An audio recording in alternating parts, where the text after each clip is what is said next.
AIDS can be transmitted by vaginal secretion or breast milk, blood or sperm. Well, what activities would I engage in to retrieve AIDS? Why, Cornelius, wait. Why, Cornelius, wait. It's not AIDS that gets transmitted, it's HIV. Some activities you can engage in to get HIV are becoming blood brothers / blood sisters with someone, sharing needles when you do heroin or get a tattoo, a tatty, or engaging in sexual activity without the use of a condom. Condoms are not 100% accurate though, and latex is the best way to go. HIV stands for Human Immune Deficiency Virus. AIDS stands for Acquired Immune Deficiency Syndrome. HIV attacks your immune system and kills your T cells, which you need for protection from infection. Very good, Cornelius.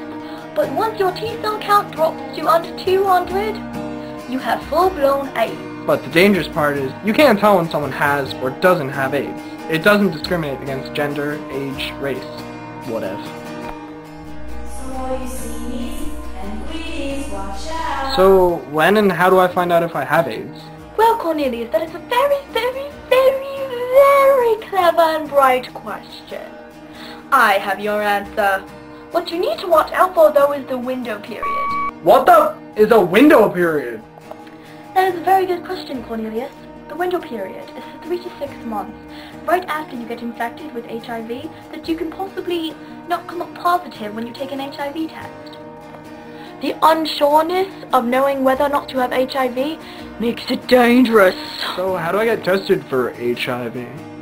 The rapid HIV test is the first test you can take to find out if you have HIV/AIDS. This test is in which you take a cotton swab and you swab it all over your gum.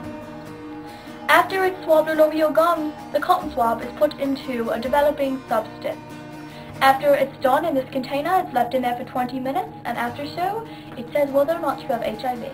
The second test you can take is called the ELISA test. This test determines whether or not a person has developed antibodies of HIV. If a person has, they must take a Western blot test, which is then 100% positive, because the ELISA test is not 100% positive. Well, is there a cure?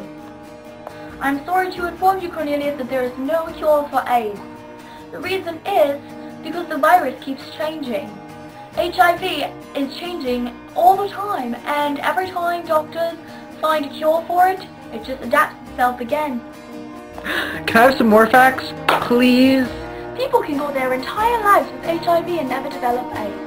AIDS isn't what kills you, it just weakens your immune system. It makes it harder for your immune system to overcome opportunistic infections, such as strep throat, the stomach virus, or even a common cold. So how can I protect myself? First off, abstinence, which means not having sex. If you're going to have sex, be sure to use latex condoms. Respect yourself, protect yourself. Don't engage in risky behavior. Don't become blood brothers. You're not a hardcore band.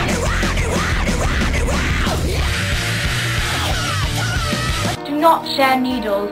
And finally, stay educated.